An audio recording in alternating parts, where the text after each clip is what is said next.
All right, let's talk about a term that gets thrown around all the time in business: KPIs.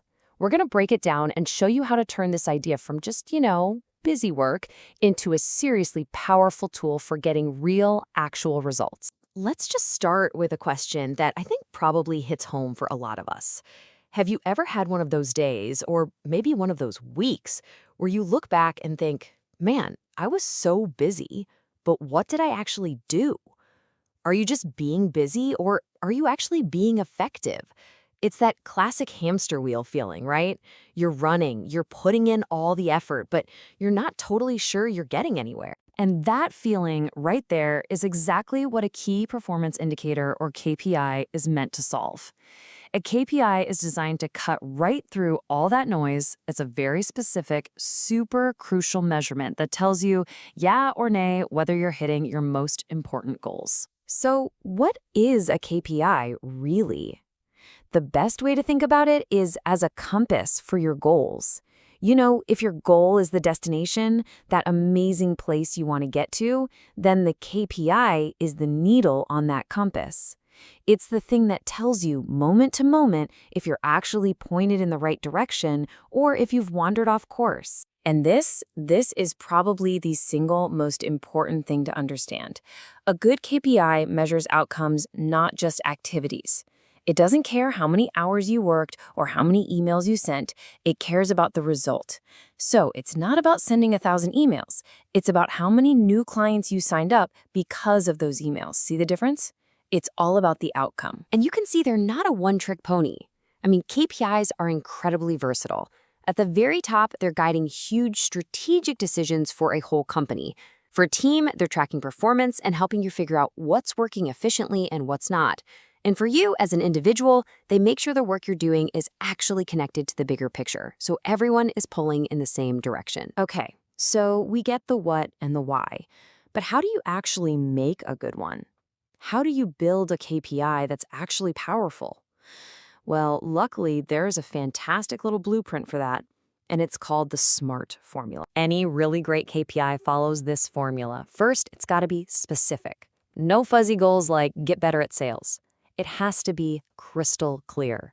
Next, it must be measurable. You need a number you can track. Then, achievable. There's no point in setting a goal that's impossible. That just crushes morale. Of course, it has to be relevant. It needs to directly tie back to your main objective. And finally, it absolutely has to be time-bound. Give it a deadline.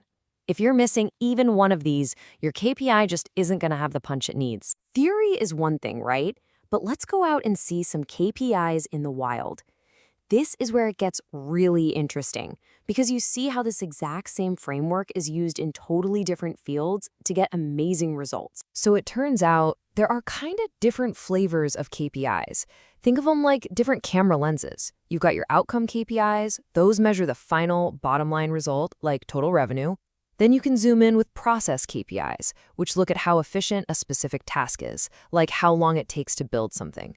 And then you can zoom way out with strategic KPIs, which track the really big picture stuff, like your company's share of the market. The trick is just picking the right flavor for the job. And you see this everywhere. Take a sales team. They live and die by their monthly sales volume or their closing rate. A marketing team? They're probably obsessed with how many leads they're generating from a campaign. And for HR, something like employee turnover rate is absolutely huge.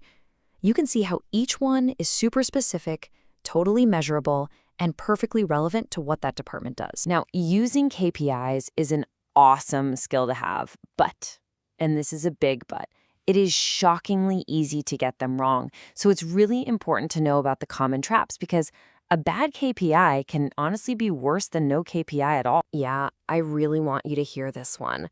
KPIs can be misused. A poorly thought out KPI can actually make people focus on the wrong things. It can lead them to chase a number that doesn't really matter, and it creates this totally false sense of progress. It's a huge pitfall. So, how do you steer clear of that? 3 big things to watch out for. First, don't use too many.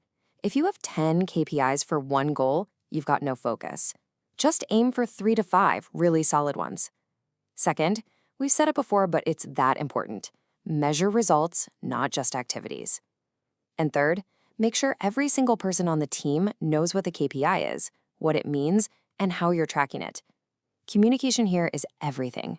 So, there you have it. We've talked about what KPIs are, how to build them using that SMART formula, and maybe most importantly, what traps to avoid. So now, let's put a bow on it. If you only remember one thing from all this, let it be this right here. At their core, KPIs are not about judging people or creating more work. They are simply a tool to tell you if you're headed in the right direction. And just as important, they show you exactly where you might need to make a little course correction to make sure you hit your goal. So I'll just leave you with this final thought. Think about it for a second.